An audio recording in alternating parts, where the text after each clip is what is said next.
what makes a good driver? Yeah.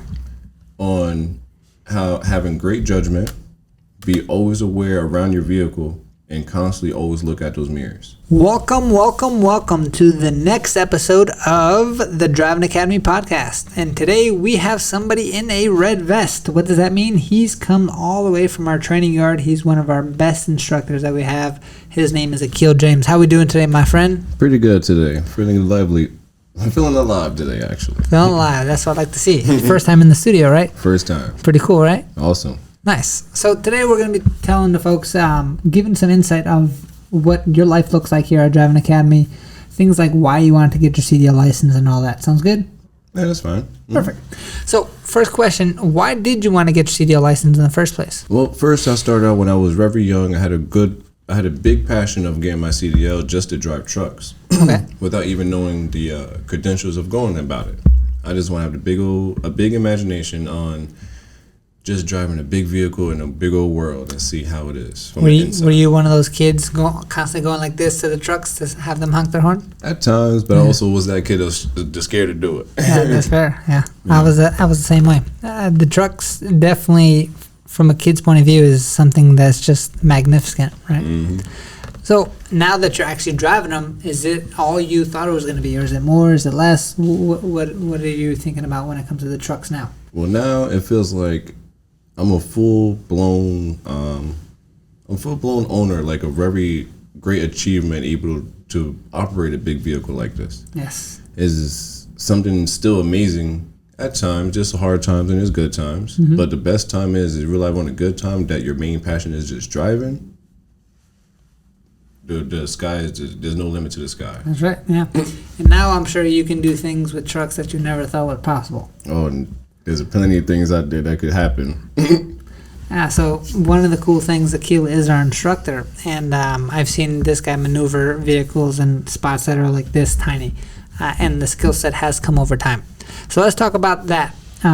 You were actually a student here a while back, right? Yes. You're a student at Driving Academy, and you kind of went through the process. What made you want to choose Driving Academy versus other schools? Well, fun is the main part of it is the curriculum that was actually very helpful from the start all the way to the end.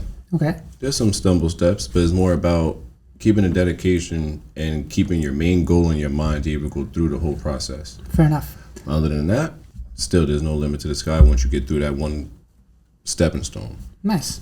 So when it comes to getting your CDL license, for the people who don't know, there is a two-step process. Step number one, you first have to pass a few written tests to get yourself a CDL permit. Did you pass those tests the first time? General knowledge, I have failed that one time. The other two passed on the first try. Nice, good. So then you went through that portion, and then you went to go get your permit. Once you had your permit, then we had to get you ready to pass the road test, right? Yep. Now that road test is split into three different parts. The first part is the inspection, which is Akil's favorite part now. It wasn't always, right? Second part's going to be parking, and then third part's going to be driving on the road. So now that you're an actual instructor here, do you know the difference between good students and bad students? Oh, it comes so easy. Like second nature. It's almost like knowing your own two children. Okay. So every student that comes in, you could tell the potential of, what did you call it? Potential drive to even success, to make it successfully, or you could tell the students that's going to have a hard time, and you're going to keep on going over and over, so make it harder for them. And you'll know this usually within a day or so. My experience of being here in Driving Academy, I could really tell that on the first day. First day, whether they're going to be a good student or a bad student. Yep. So let's go through the actual criteria. What would be a good student? So say they're looking, hey, they want to be a student here or another school. What are some skills that they could do to actually make sure that they wind up passing the test on the first time? The higher chance for them passing on the first time is the fact that they have to be more assertive, more asking a whole lot of questions, in and out. It could be about the test itself, or it could actually talk about real life situations. They give them better insight how the truck maneuvers, how it works, how it will break down, what's the domino effect of how it works. Cool.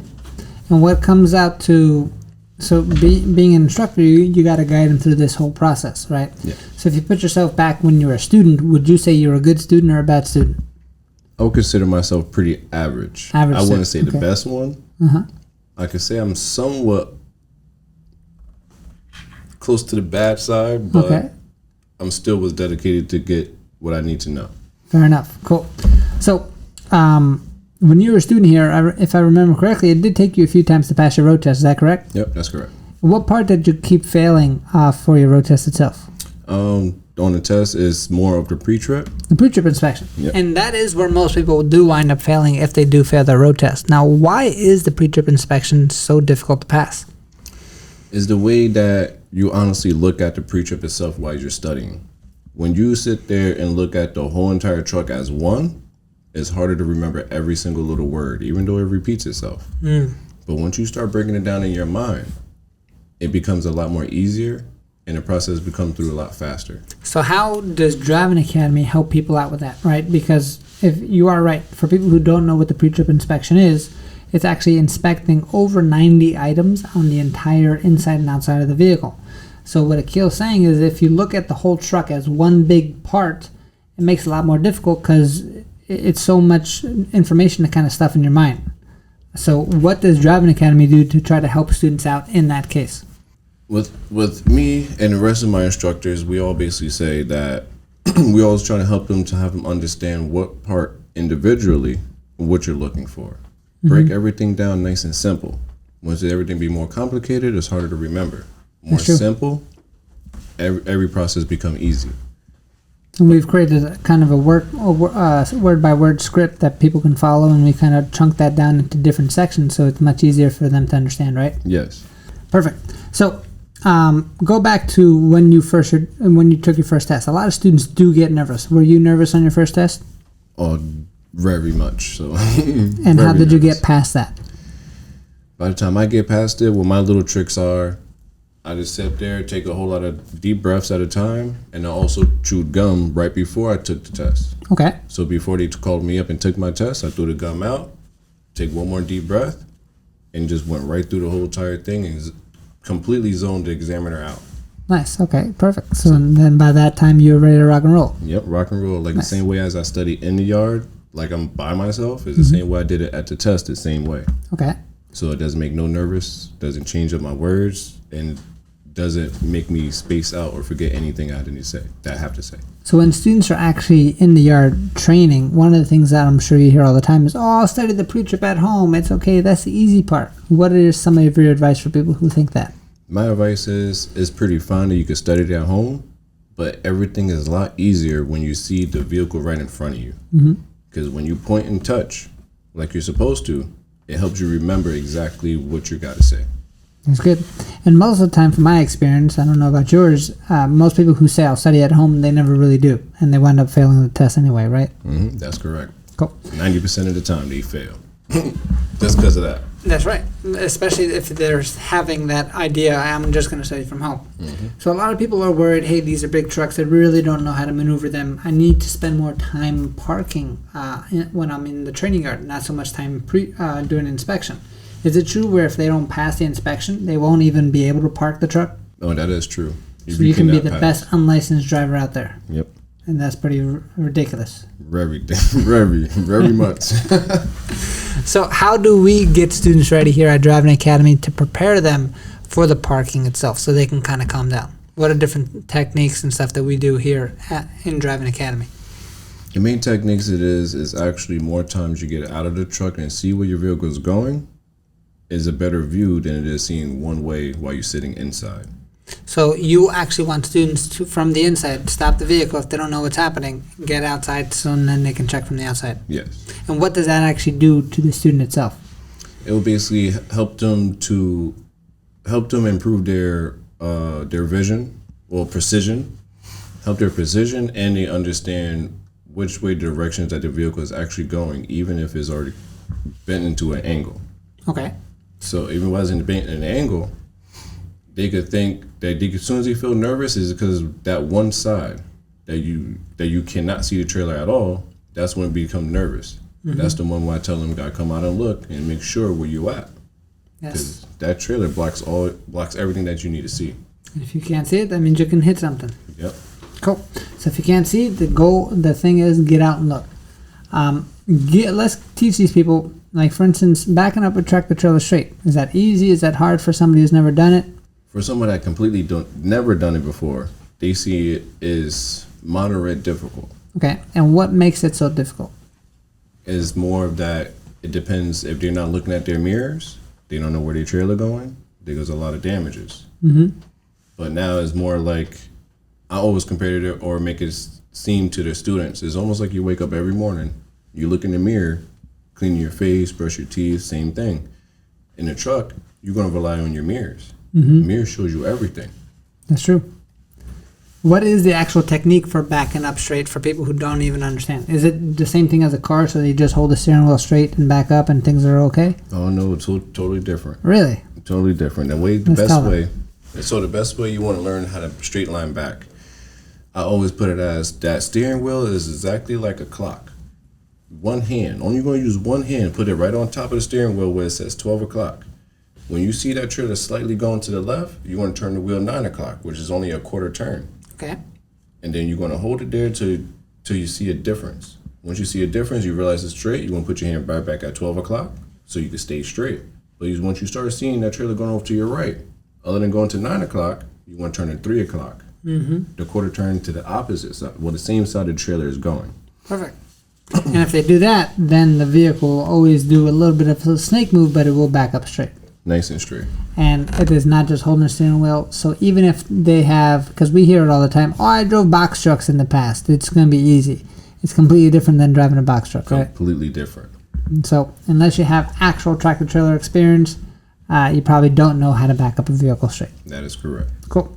So from getting your CDL license with us, you didn't just jump into being an instructor. You actually went out there into the real world as well, right? Yes, I have. What was that experience like? What were some of the coolest parts about driving out in the real world? What were some of the parts where it was kind of like a little bit scary or nerve-wracking?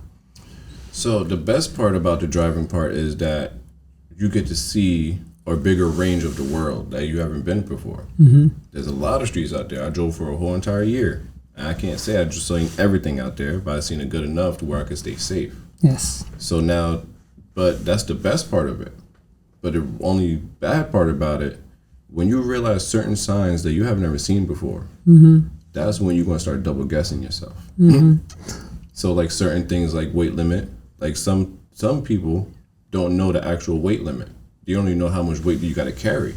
Correct. So there goes a big difference. A lot of people don't know what's the difference of 4 tons, 10 tons, which vehicle is allowed to go on that road. Now, for people who don't understand, 1 ton is about 2,000 pounds. And what Akil's talking about is when it comes to the actual weight limits on streets, if you actually drive an overweight limit vehicle, that fine, if you get caught, can be thousands and thousands of dollars. Thousands. So that could be your whole month, a couple months worth salary gone because you made a wrong turn. Mm-hmm. Now, you also mentioned before, like GPSs can get kind of tricky, where Yes. you can't always trust the GPS. Do you have any stories to tell the audience here? Oh man, GPS will be, well, could be a good friend, but not your best friend. That's why I'll put the GPS for. So the GPS can't really figure out exactly what a truck routes. Okay. So that's when it becomes the scariest, when you can't tell the difference of the GPS. Mm. So the GPS is going to tell you to go down a 4-ton road. You look at it, and you're new. I will always say avoid the signs more than that GPS. Correct. GPS will always reroute till you get to that point. Mm-hmm. You might be a little late, might be okay, depends on who you're working for. But that GPS, it could get you close to that destination, but it won't get you directly to that destination. Because you got to watch the signs, right? All At the the end of the day, signs. it's not automatic trucks. You got to have the driver make the decisions. Yep. Cool. So we have already known if you follow the GPS, you might be spending a couple $1,000s on that mistake. You never had to pay that kind of money, did you? Nope, I have not. Perfect. And now, so after that experience, you came back to be an instructor here. What made you want to be an instructor? I know the fact that you love teaching definitely helps out. You hear that from the students all the time, where they see your passion and they see how much you actually love what you do. But from your own words, why did you want to be an instructor? Why are you still an instructor with us now? Well, right now, the reason why I came back, well, personal things is more of the living situation, because the PA is not really meant for like a family thing. It's more like a retirement state. Okay. So working wise, it was great. Mm-hmm. Personal life, it kind of sucked. Well, kind of bad. So other than that, when I moved back, when I'm looking for jobs, certain things that didn't really meet my my quota of what I'm looking for. So instead of wasting time and trying to look, why not give back to the students that helped where the instructors before me helped me out? True. So I came back trying to show the love back to the world and see more drivers out there be more successful. And what's the feeling like when you actually train somebody and they wind up passing and they come back and give you a hug and buy you some lunch and all that? That's got to be like one of the best feelings in the world, right? That's one of the best feelings. I could say it kind of matches up with my passion of even driving. Wow. It's almost the same thing. Because you touch that person's life forever and they'll never forget about you. Yep. I could tell the skills that I give. I already know for a fact that the skills that I transfer into the students, and they come back, shake my hand, hug, and all that stuff, I already know that they about to be the next best driver out there, that's most safest one. Boom. And what makes a good driver? Let's kind of finish up there. What makes a good driver? Yeah. On how having great judgment, be always aware around your vehicle, and constantly always look at those mirrors. Okay. And obey the speed limit sign as much as possible. Correct. Those are the main 4 things I could believe would make you a good driver. Good. Anything outside of that, chain domino effect.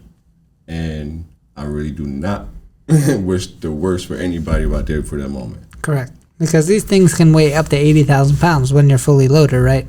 So going 80,000 pound vehicle going 75 miles an hour down the highway can be pretty dangerous if you don't know what you're doing. Correct. So when it comes to students who are about to take their test, what are some advice that you usually give students who are here at Driving Academy? Well, I always tell the students is always be aware of every single little thing that you see. Everything that you do is not necessarily will be wrong, but at the same time, for the rules and regulations of a CDL, everything goes on up being your fault. Correct. So your judgment got to be way better than anybody else. Be well rested, eat properly, and prepare for whatever is going for you ahead of you on our road. Perfect. Nice. Now, you are a little bit biased to this last question, and that is, why should students come to Driving Academy versus some other school if they want to get their CDL license? If you want to come down to Driving Academy, we're about to be the smoothest ones that are able to teach you and make you understand every single little thing in and outside of the vehicle. That'll be the main idea that I'll have. Keep a nice, smooth, simple process as long as you follow it. As long as you follow and be dedicated to what you came here for and ask 100 million questions is the only way to get you successful and give you more knowledge, as much as knowledge that I have. Beautiful. So if you want to see Akil and his team in the yard and you want to get trained by the best instructors in the entire world, then you definitely have to come to Driving Academy to get yourself that CDL license that you're after. You could be like Akil and get your license even if it takes you a few times. We have our guaranteed training courses where we can guarantee that we get your license by giving you unlimited attempts at the road test itself. Or and you can go and drive, or you can become an instructor potentially with us. A lot of our instructors now have been students of ours in the past, and they just kind of want to come back and kind of fulfill on the same promise that you have. We also have a lot of instructors who've never been students, so you get a good mixture of both. But all of our instructors have a good amount of experience behind them, so they can get you ready to pass that road test the very first time. But the thing that we can't do for you, and Akil, a lot of people have asked him, hey Akil, can you just take the test for me? That's something we don't do. So at the end of the day, we can only take you half of the way there. You got to show up the rest of the way, right? Yep, that is correct. All right, cool. So if you're looking to get yourself on your road to freedom with the CDL license, come here at Driving Academy. Our mission is to help 1 million people do that. And for you to find out more information, just go to our website at cdldrivingacademy.com or give our team a call at 908-525-3609. So we'll definitely be able to help you out and get you on that road to freedom. Thank you very much, Akil, and we'll see you on the next one. If you want to see Akil in person, all you got to do is come in, sign up, and let's get it rocking. Thanks. Have a good one, guys. Hey, thank you so much for watching this video. If you like it, make sure you hit that like button. Also, subscribe to our channel. It's really going to help us out. Click on that button. And if you want to continue yourself on your road to freedom, here's more videos to watch. There's endless amounts. Hopefully, we get to see each other one day very soon. Thanks.